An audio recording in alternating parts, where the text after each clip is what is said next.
लटकन पीर समझदा ना बड़ा आमल है बड़ा पीर है ते फराड किवें करदा है मैं तुहानूं फराड दस्सण लगा वां। ਇਹ ਪੀਰ ਸਾਹਿਬ ਆਂਦੇ ਵੀ ਭਾਈ 5000 ਪਹਿਲੇ ਮੈਨੂੰ ਸੈਂਡ ਕਰੋ ਮੇਰੇ ਅਕਾਊਂਟ 'ਚ ਫਿਰ ਤੁਹਾਨੂੰ ਮੈਂ ਦੱਸਾਂਗਾ। मैं बाबा जी फिर मेहरबानी करो अगर मसला है तो साਡਾ निकाल दो जी। हाँ अगर भाई मुझे 15000 आप देंगे तो ये मसला हल होएगा, ठीक है। मैं निकाल दूंगा। ठीक है ठीक है। तो आपने नाखन अपने अपनी सुन लो अपनी वाइफ के नाखन अपने कंगे के वाल और 12 अंडे जेड़ा तू ड्रामा लाना है ना सिर दे बाल आंडे नाखन और फिर जे तो तू नाखन आंडे मंगवा ले ने और ये भी लोग इन्हां दी तेरी भी गलती नहीं इन्हां लोगों के अगे तमाशा ना करिए मदार पूरा ना करिए इन्हों नहीं समझ लगती भी कोई अमल पीर हैगा और तू शर्म कर मेरे शर्म है मेरा चैलेंज कबूल कर 10 लाख रुपया तेन मैं नाम दिया दा तू दायरे मारने ने मैं ना निकलिया तेन 10 लाख रुपया भी दिया दा कलमा शरीफ पढ़ ला इलाहा इल्लल्लाह मुहम्मदुर रसूलुल्लाह मुहम्मदुर रसूलुल्लाह। मेरे को आया जी आया मैं तेरे ते पानी मारिया बिल्कुल मारिया जी। उस तो पहले तेरे नाल की हो रहा बड़ी तकलीफ हो रही सी मैंने जी हुण माशाल्लाह बिल्कुल किन्ने चेरे ठीक होया 1 मिनट नहीं लग्या जी। लटकन पीर उनके फॉलोवर और जेड़ा जेड़ा लटकन पीर समझदा ना बड़ा आमल है बड़ा पीर है ते फराड किवें करदा है मैं तुहानूं फराड दस्सण लगा वां। सब तो वड्डी मैनूं जेड़ा तुहाडे ते दुख ते गुस्सा आंदा इस गल दा आंदा है जदों उस बरूपीए दे कोल मदारी दे कोल ਤੁਸੀਂ ਆਪਣੀ ਇੱਜ਼ਤਾਂ ਦੇ ਵਾਲ ਲੈ ਕੇ ਜਾਂਦੇ ਜੇ ਉਹਨਾਂ ਦੇ ਪੈਰਾਂ ਦੇ ਹੱਥਾਂ ਦੇ ਨਹੁੰ ਲੈ ਕੇ ਜਾਂਦੇ ਜੇ। ਤੁਹਾਨੂੰ ਮੈਂ ਕਿੰਨੀ ਵਾਰੀ ਕਿਹਾ ਹੈ ਸਭ ਤੋਂ ਜ਼ਿਆਦਾ ਜਾਦੂ ਜਿਹੜਾ ਹੈ ਸਿਰ ਦੇ ਵਾਲਾਂ ਤੇ ਪੁਰਾਣੇ ਕੱਪੜੇ ਤੇ ਪੈਰਾਂ ਦੇ ਨਾਖਨ ਤੇ ਔਰ ਹੱਥਾਂ ਦੇ ਨਾਖਨ ਤੇ ਚੱਲਦਾ ਹੈ। ਮੇਰੇ ਕੋਲ ਕਾਸ਼ਫ ਸਾਹਿਬ ਬੈਠੇ ਨੇ। ਕਾਸ਼ਫ ਸਾਹਿਬ ਤੇਰੇ ਨਾਲ ਕੀ ਹੋਇਆ ਤੇ ਕਿਵੇਂ ਨੇ ਤਮਾਸ਼ਾ ਕੀਤਾ? शाह जी मेरी इनके नाल फोन पे बात हुई जी। ठीक है ठीक है मैंने फ़ोन किया तो मसला बताया जी साडा ये मसला है तो ये कहता भी पंजाबी बोल सोनी तरह खुली हो के। अच्छा जी। ਇਹ ਪੀਰ ਸਾਹਿਬ ਆਂਦੇ ਵੀ ਭਾਈ 5000 ਪਹਿਲੇ ਮੈਨੂੰ ਸੈਂਡ ਕਰੋ ਮੇਰੇ ਅਕਾਊਂਟ 'ਚ ਫਿਰ ਤੁਹਾਨੂੰ ਮੈਂ ਦੱਸਾਂਗਾ ਵੀ ਤੁਹਾਡਾ ਕੀ ਮਸਲਾ ਹੈਗਾ। ठीक है मैंने 5000 रुपया भेज दिया इसको जी। ठीक है ठीक है।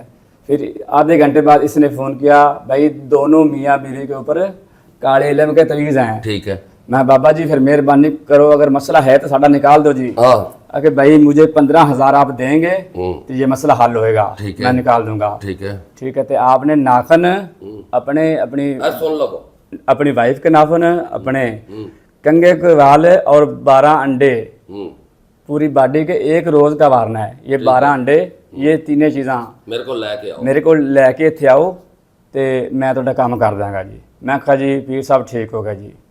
फिर वो मैं लैके उत्थे गया जी। ठीक है। उत्थे जो पहुँच गया तो इस बंदे ने गल नहीं सुनी जी। हर चीज़ ने रख ली है इन्हें मैंने 2-3 पेज सिर्फ दिते हैं जी। फोटो कापियां ठीक है हाँ फोटो कापी एक दे उत्ते शेर बने सी एक ते चीता जिस तरह दी सी लाल लिखाई सी जी। आखिर ये पेज ले जा। ठीक है सोना है ड्रामे बाजा मदारिया एक तो बड़े बड़े दायरे मारना ना बड़े दायरे मारना है और फिर टाइम तो बगैर तू जेलम पहुंच जाना है। तेरे च गैरत हैगी है ना खुदा दी कसम है मैं तेन 10 लाख रुपया नाम दिया दा 100 दायरा मार 100 दायरे चो निकलांगा लेकिन इंज दिया खच्चा ते इंज दिया चवला ना मार तेरी गलती नहीं। तू वाल मांगना नाखन मांगना अगले जुर्मदार ने जेड़े तेरी गल दे उत्ते अपनी इज्जतां दे वाल तेरे हाथ च फड़ांदे ने। थोड़ी जी गैरत शर्म होवे ना ते इस काम नूं छड्ड के 100 उठन बैठक कर अल्लाह कोल अपने रब कोल माफी मंग मेरा चैलेंज कबूल करना है अगों की कीता करना। अच्छा जी आंदा पेज ले जा ये इस्तेमाल करो बकाया काम मेरा मैं फोन पे करूंगा सारा लेकिन इसने काम कोई नहीं किया की फायदा होया कुछ भी असर कोई फायदा नहीं हुआ जी। कलमा शरीफ पढ़ ला इलाहा इल्लल्लाह मुहम्मदुर रसूलुल्लाह मुहम्मदुर रसूलुल्लाह। मेरे को आया जी आया मैं तेरे ते पानी मारिया बिल्कुल मारिया जी। उस तो पहले तेरे नाल की हो रहा बड़ी तकलीफ हो रही सी मैंने जी हुण माशाल्लाह बिल्कुल किन्ने चेरे ठीक होया 1 मिनट नहीं लग्या जी। कलमा पढ़ के आके अल्लाह नु झूठ बोलना जवाब दे हमें जे दोवें झूठे होइए सानू इस कलमे दी मार खुदा गरक करे जी।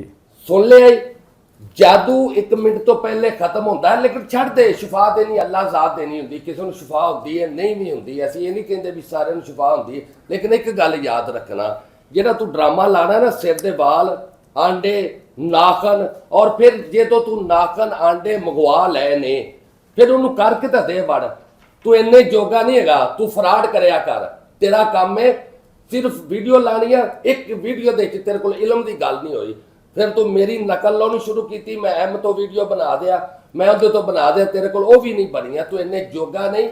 ਅਸਲ ਵਿੱਚ ਸਾਡਾ ਕਾਨੂੰਨ ਕੁਛ ਨਹੀਂ, ਸਾਡੇ ਮੁਲਕ ਦੇ ਪਾਕਿਸਤਾਨ ਦੇ ਅਦਾਰੇ ਨਹੀਂ ਤੈਨੂੰ ਪੁੱਛ ਰਹੇ, ਤੇਰੇ ਕੋਲ ਮਜ਼ੇ ਲੈ ਰਹੇ ਨੇ ਕਿਉਂਕਿ ਤੂੰ ਪੈਸੇ ਦੇਣਾ ਹੈ, ਇਹਨਾਂ ਮੀਡੀਆ ਵਾਲਿਆਂ ਨੂੰ ਆਪਣੀ ਵੀਡੀਓ ਬਣਾਉਣਾ ਹੈ, 2 ਨੰਬਰੀ ਕਰਦਾ। ਇਹੋ ਜਿਹੇ ਗਰੀਬ ਬੰਦੇ ਰੋਲ ਛੱਡੇ ਨਹੀਂ, ਲਾਹੌਰੋਂ ਗਿਆ ਤੇਰੇ ਕੋਲ। ਔਰ ਇਹ ਵੀ ਲੋਕ, ਇਹਨਾਂ ਦੀ ਤੇਰੀ ਵੀ ਗਲਤੀ ਨਹੀਂ, ਇਹਨਾਂ ਲੋਕਾਂ ਦੇ ਅੱਗੇ ਤਮਾਸ਼ਾ ਨਾ ਕਰੀਏ, ਮਦਾਰ ਪੂਨਾ ਨਾ ਕਰੀਏ। ਇਹਨਾਂ ਨੂੰ ਨਹੀਂ ਸਮਝ ਲੱਗਦੀ ਵੀ ਕੋਈ ਅਮਲ ਪੀਰ ਹੈਗਾ, ਕਿਉਂਕਿ ਮੈਂ ਇੱਜ਼ਤਦਾਰ ਬੰਦਾ, ਮੈਂ ਕਦੀ ਫੈਮਲੀਆਂ ਦੀ ਵੀਡੀਓ ਨਹੀਂ ਬਣਾਈਆਂ ਤੇਰੇ ਤਰ੍ਹਾਂ, ਜਿਵੇਂ ਤੂੰ ਜਨਾਨੀਆਂ ਦੇ ਮੂੰਹ 'ਚ ਆਂਡੇ ਪਾਉਣ ਡਿਆ ਹੁੰਦਾ, ਘੜੇ ਅੱਗੇ ਕਰਨ ਡਿਆ। ਉਹ ਬਈ ਜਿਹੜਾ ਬੰਦੇ ਤੋਂ ਜਿੰਨ ਤਗੜਾ, ਉਹ ਘੜੇ ਨੂੰ ਨਹੀਂ ਤੋੜ ਸਕਦਾ। ਖੁਦਾਰਾ ਸਿਆਣਾ ਬਣੋ, ਸਾਡੀ ਆਵਾਮ ਵੀ ਸਮਝਦਾਰ ਬਣੇ। ਅੱਜ ਤਾਂ ਸਿਆਣੀ ਹੋ ਜਾਏ, ਸੋਸ਼ਲ ਮੀਡੀਆ ਦਾ ਦੌਰ ਹੈ, ਹਰ ਬੰਦੇ ਦੇ ਹੱਥ 'ਚ ਫੋਨ ਹੈ, ਹਰ ਬੰਦਾ ਫੋਨ ਤੇ ਗੱਲ ਕਰਦਾ। ਤੁਹਾਨੂੰ ਹੱਕ ਸੱਚ ਦਾ ਸੋਸ਼ਲ ਮੀਡੀਆ ਵਹਾ ਦਿੱਤਾ ਹੈ। ਫਿਰ ਵੀ ਇਹੋ ਜਿਹੇ ਬੰਦਿਆਂ ਦੇ ਮੇਰੇ ਨਹੀਂ ਇਤਬਾਰ ਕਿੱਥੇ ਕਰਨਾ ਸ਼ਾਹ ਜੀ ਹੁਣ ਬਸ ਇਹਦੇ ਤੇ। ਇਸ ਬੰਦੇ ਨੇ ਬਲੌਕ ਕਰਤਾ, ਜਿਹਨਾਂ ਨੇ ਫੋਨ ਨਹੀਂ ਚੁੱਕਿਆ ਮੇਰਾ ਨੰਦ ਜੀ। ਮੈਂ 15 ਦਿਨ ਪੈਸੇ ਲੈਣ ਤੋਂ ਬਾਅਦ ਫੋਨ ਬਲੌਕ ਕਰ ਦਿੱਤਾ ਹੈ, ਫਿਰ ਗੱਲ ਨਹੀਂ ਸੁਣੀ। ਹਾਂਜੀ ਜ਼ਾਹਿਰ ਤੁਸੀਂ ਦੱਸਣਾ ਹੈ ਵੀ ਸਾਨੂੰ ਰਾਮ ਆਇਆ ਤੇ ਨਹੀਂ ਆਇਆ, ਫਿਰ ਇਹਦਾ ਕੰਮ ਹੈ ਨਾ ਫੋਨ ਚੁੱਕਣਾ। ਕਹਿੰਦਾ ਘਰ ਰੱਖੋ ਤੇ ਮੈਂ ਚੁਕਵਾ ਲਵਾਂਗਾ। ਮੈਂ ਕਿਹਾ ਜੀ ਮੈਂ ਸਮਾਨ ਲੈ ਕੇ ਤੁਹਾਡੇ ਕੋਲ ਆ ਜਾਣਾ। ਜਦੋਂ ਮੈਂ ਉੱਥੇ ਗਿਆ ਤੇ ਮੈਂ ਪੈਸੇ ਨਹੀਂ ਦਿੱਤੇ ਤੇ ਇਹਨੇ ਮੇਰਾ ਕੰਮ ਹੀ ਨਹੀਂ ਕੀਤਾ। ਇਹਦਾ ਕੰਮ ਸੀ ਮੇਰੇ ਕੋਲ ਪੈਸੇ ਮੰਗ ਲੈਂਦਾ ਉੱਥੇ ਜੀ। ਟੀਚਾ ਰਿਹਾ ਨਾ ਇਹਨੇ ਆਪਣੀ ਥਾਂ ਤੇ ਆਪਣੀ ਬੁੱਢੀ ਨੂੰ ਵੀ ਬਹਾ ਦਿੰਦਾ, ਆਪਣੀ ਬੱਚੀ ਨੂੰ ਵੀ ਬਹਾ ਦਿੰਦਾ, ਆਪਣੇ ਬੱਚੇ ਨੂੰ ਵੀ ਬਹਾ ਦਿੰਦਾ। ਕੋਈ ਗੈਰਤਮੰਦ ਬੰਦਾ ਨਹੀਂ ਹੈਗਾ। ਇਹ ਗੱਲ ਜਿਹੜਾ ਚੁਕਵਾ ਦੇਗਾ ਨਾ, ਚੁਕਾਉਣ ਇਹ ਤਾਂ ਬੜਾ ਸੋਹਣਾ ਡੇਰਾ ਮਾਸ਼ਾਅੱਲਾ। ਉੱਥੇ ਸੀੜੀ ਛੋਟੀ ਜਿਹੀ, ਗੰਦਾ ਉੱਤੇ ਗੰਦਾ ਜਿਹਾ ਨੀਚੇ ਬੈਠਾ ਹੋਤਾ ਜੀ। ਇੱਕੋ ਕਮਰਾ ਛੋਟਾ ਜਿਹਾ ਬਸ, ਜਿਵੇਂ ਸ਼ੈਤਾਨੀ ਅਮਲ ਕਰਦਾ। ਕੋਈ ਜਗ੍ਹਾ ਛੋਟੀ ਜਿਹੀ ਗਲੀ ਜੇ ਹਮੇਸ਼ਾ ਜਿਸ ਅਮਲ ਦੇ ਕੋਲੋਂ ਗਿਆ ਬਹੁ ਪਵੇ, ਸਾਫ ਸੁਥਰਾ ਨਹੀਂ ਹੁੰਦਾ, ਸਾਫ ਸੁਥਰਾ ਮਾਹੌਲ ਨਹੀਂ, ਉਹ ਸ਼ੈਤਾਨੀ ਅਮਲ ਕਰਦਾ। ਕਿਹੜੇ ਕਰਦਾ? ਸ਼ੈਤਾਨੀ ਅਮਲ। ਸ਼ੈਤਾਨ ਨੂੰ ਰਾਜ਼ੀ ਰੱਖਦਾ। ਇਹ ਅਮਲ ਵੀ ਨਹੀਂ, ਸ਼ੈਤਾਨੀ ਅਮਲ ਵੀ ਨਹੀਂ ਨਾ ਹੈਗਾ। ਸਿਰਫ ਇੱਕ ਮਦਾਰੀ ਸੀ, ਗੱਲਾਂ ਬਾਤਾਂ ਕਰਦਾ ਸੀ। ਗੱਲਾਂ ਬਾਤਾਂ ਤੋਂ ਮੈਂ ਲਾਲਾ ਮੈਂ ਪਹਿਲੋਂ ਲਟਕਦਾ ਰਿਹਾ ਵੀ ਇਹ ਕੰਮ ਹੈ ਸਰਕਸ ਵਾਲਿਆਂ ਦਾ ਲਟਕਣਾ, ਇਹ ਕੰਮ ਹੈ ਮਦਾਰੀਆਂ ਦਾ। ਦੁਨੀਆ ਕੇ ਮੀਡੀਆ ਲਾਲਾ ਲਾਲਾ ਲਾਲਾ। ਅੱਛਾ ਉਹ ਛੋਟਾ ਟੁੱਟਾ, ਉਤੋਂ ਗੱਲ ਖਤਮ ਹੋਈ। ਮੇਰੇ ਸਾਥ ਜਿੰਨ ਨੇ ਇਹਨੇ ਤਮਾਸ਼ਾ ਆਂਡੇ ਵਾਲਾ ਤੇ ਛਪਕਲੀ ਵਾਲਾ। ਛਪਕਲੀ ਹਲਾਲ ਹੈ ਜਾਂ ਹਰਾਮ ਹੈ? ਹਰਾਮ ਹੈ ਜੀ। ਜਿੰਨਾ ਨੂੰ ਛਪਕਲੀ ਖਾਣ ਵਾਲਾ ਬੰਦਾ ਕਦੀ ਪਾਕ ਹੋ ਸਕਦਾ? ਨਹੀਂ, ਕਿੱਥੇ ਪਾਕ ਹੋਣਾ ਜੀ ਉਹਨੇ। ਅੱਜ ਨਹੀਂ ਜਾਗੋਗੇ ਨਾ ਤੇ ਸਾਰੀ ਜ਼ਿੰਦਗੀ ਇਹੋ ਜਿਹੇ ਬੰਦਿਆਂ ਤੇ ਇਤਬਾਰ ਕਰਦੇ ਰਹੋਗੇ।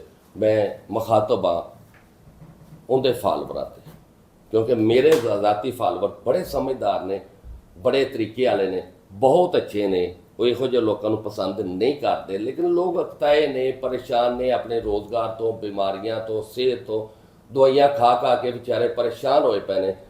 ਤੇ ਜਦੋਂ ਇਹੋ ਜਿਹੇ ਬੰਦੇ, ਮਦਾਰੀ ਬੰਦੇ ਦੀ ਵੀਡੀਓ ਵੇਖਦੇ ਸਮਝਦੇ ਨੇ ਸ਼ਾਇਦ ਸਾਡਾ ਇੱਥੇ ਸਹਾਰਾ ਹੋਵੇ।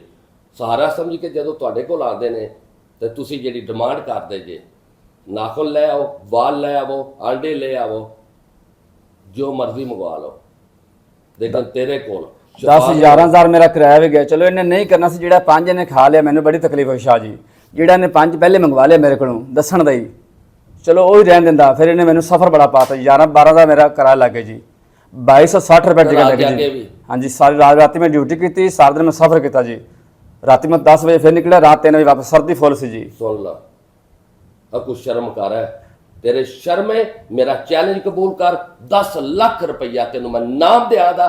ਤੂੰ ਦਾਇਰੇ ਮਾਰਨੇ ਨੇ, ਮੈਂ ਨਾ ਨਿਕਲਿਆ ਤੈਨੂੰ 10 ਲੱਖ ਰੁਪਈਆ ਵੀ ਦਿਆ ਦਾ, ਤੇਰਾ ਮਰੀਦ ਵੀ ਹੋਵਾਂ ਦਾ, ਔਰ ਦੁਨੀਆ ਨੂੰ ਆਪਣੀ ਆਵਾਜ਼ ਨਾਲ ਕਹਾਂਗਾ ਇਹ ਠੀਕ ਪੀਰ ਹੈ, ਅੱਛਾ ਅਮਲ ਹੈ। ਅਗਰ ਤੂੰ ਮੇਰਾ ਚੈਲੰਜ ਕਬੂਲ ਨਹੀਂ ਕਰਦਾ, ਤੂੰ ਝੂਠਾ ਹੈ, ਤੂੰ ਝੂਠਾ ਹੈ, ਤੂੰ ਝੂਠਾ ਹੈ। ਅੱਲਾਹ ਹਾਫਿਜ਼।